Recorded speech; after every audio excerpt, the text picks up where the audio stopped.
भाजपा प्रदेश मुख्य प्रवक्ता श्री प्रेम रंजन पटेल ने भारत के प्रधानमंत्री माननीय नरेंद्र मोदी के द्वारा लागू किए गए योजनाओं को प्रेस कॉन्फ्रेंस के माध्यम से बांका की जनता को बताया। इन्होंने बताया कि केंद्र में विपक्ष के पास कोई एजेंडा ही नहीं, वो विपक्ष सिर्फ एक ही काम करता है, माननीय प्रधानमंत्री की आलोचना करना। भाजपा प्रदेश मुख्य प्रवक्ता श्री प्रेम रंजन पटेल ने भारत के प्रधानमंत्री माननीय नरेंद्र मोदी के द्वारा लागू किए गए योजनाओं को प्रेस कॉन्फ्रेंस के माध्यम से बांका की जनता को बताया। उन्होंने बताया कि केंद्र में विपक्ष के पास कोई एजेंडा नहीं है, विपक्ष सिर्फ एक ही काम करता है, माननीय प्रधानमंत्री की आलोचना करना। इनसे जब पूछा गया कि 80 करोड़ जनता गरीबी रेखा के ऊपर आ गई है तो उन्हें मुफ्त में अनाज क्यों दिया जा रहा है, इस पर भी पटेल ने कहा कि गरीब जनता गरीबी रेखा के ऊपर तो आ गई है, फिर इनका पैसा खर्च हो जाता है तो फिर ये गरीब हो जाते हैं, इसलिए इन्हें मुफ्त में अनाज दिया जा रहा है। श्री पटेल ने दावा किया है कि इस बार बिहार में 40 की 40 सीट भाजपा की होंगी और इस बार 400 से भी ज्यादा सीट आने की संभावनाएं हैं। मौके पर भाजपा जिलाध्यक्ष राजेश कुमार मिश्रा, भाजपा क्षेत्रीय प्रभारी मनीष पांडे, मनोज यादव, भूतपूर्व जिलाध्यक्ष अजय कुमार दास, मीडिया प्रभारी रंजित कुमार यादव और हीरालाल मंडल के अलावा अन्य गणमान्य भाजपा कार्यकर्ता उपस्थित रहे। और जो दबे कुचले शोषित कमजोर वर्गों की एक आवाज थी, जिनके उन्होंने सरकार ने अब तक जो है कर्पूरी जी को सम्मानित करने का काम नहीं किया, लेकिन प्रधानमंत्री नरेंद्र मोदी जी ने उनको सम्मान देकर करके इस बिहार को गौरवान्वित करने का काम किया है।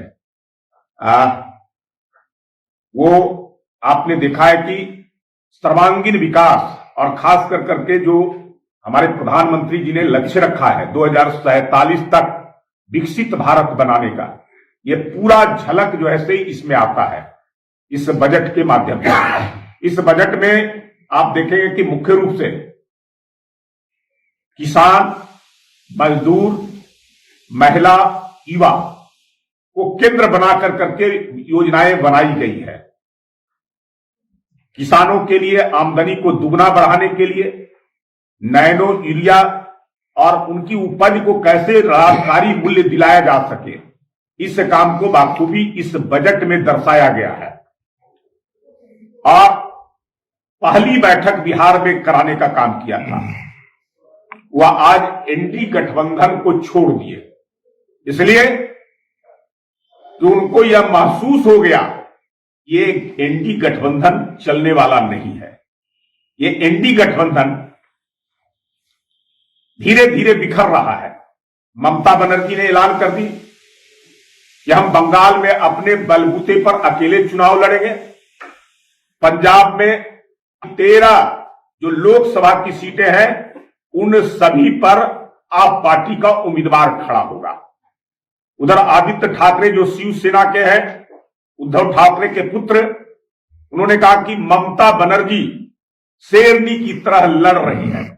तो इस बात को यह दर्शाता है कि जैसे जैसे चुनाव नजदीक आता जाएगा ये एनडी गठबंधन बिखरता जाएगा, यह पूरा जो है कुनबा समाप्त हो जाएगा। उत्तर प्रदेश में अखिलेश यादव खुद जो है कांग्रेस को सीट देने के पक्ष में नहीं है।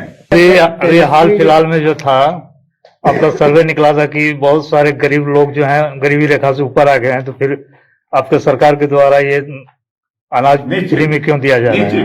लगातार जो है गरीबी रेखा से ऊपर लोग जो है आ रहे हैं। आपने देखा है कि जो है कैसे जन आरोग्य योजना जो आयुष्मान भारत है, यह दुनिया की सबसे बड़ी स्वास्थ्य योजना है।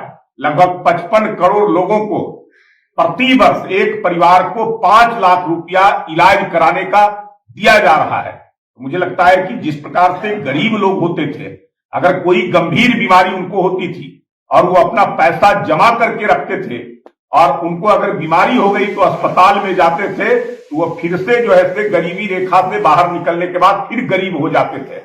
अगर जो है उनको इलाज कराने में अपना पूरा संपत्ति, पूरा पैसा लगाना पड़ता था, कर्ज लेना पड़ता था, बैंक से लोन लेना पड़ता था, या कहीं जो है अपने लोगों से सूद पर पैसा लेना पड़ता था। तो मुझे लगता है कि इन सब योजनाओं के लाभ से धीरे धीरे जो है गरीबी रेखा से लोग जो है ऊपर आ रहे हैं, लेकिन योजनाओं का लाभ हमारे प्रधानमंत्री लगातार दे रहे हैं और आगे आने वाले समय में भी आम लोगों को इस प्रकार की योजनाओं का लाभ देते रहेंगे, तो जिससे ऐसा भी कहा जा रहा है कि विपक्ष के पास कोई एजेंडा नहीं है मोदी के अलावा, विपक्ष भी मोदी का ही नाम लेते हैं बार बार, तो क्या कारण है? निश्चित तौर पे उनके पास अगर कोई जो है एजेंडा होता, कोई मुद्दा होता तो मुद्दों पर बात करते। एकमात्र मुद्दा है मोदी हटाओ। जो काम कर रहे हैं, देश की जनता की आकांक्षा और इच्छा के प्रतीक बन चुके हैं। देश की जनता लगातार उनको पसंद कर रही है। दुनिया के सबसे पॉपुलर व्यक्ति के रूप में प्रधानमंत्री नरेंद्र मोदी हो चुके हैं, इसलिए तो उनको लगातार जनता पसंद के रूप में वोट दे रही है। 14 में 17 करोड़ वोट उनको देने का काम किया था। 19 में जब लोग उनको हटाने में लगे थे विपक्ष के लोग, तो 23 करोड़ जनता ने वोट देने का काम किया था। इस बार ऐसे परिवार हैं जो 28 करोड़ जिनको किसी न किसी प्रकार की योजनाओं का लाभ मिला है, तो उन सब परिवारों का वोट इस बार एनडीए गठबंधन और मोदी के नाम पर मिलेगा।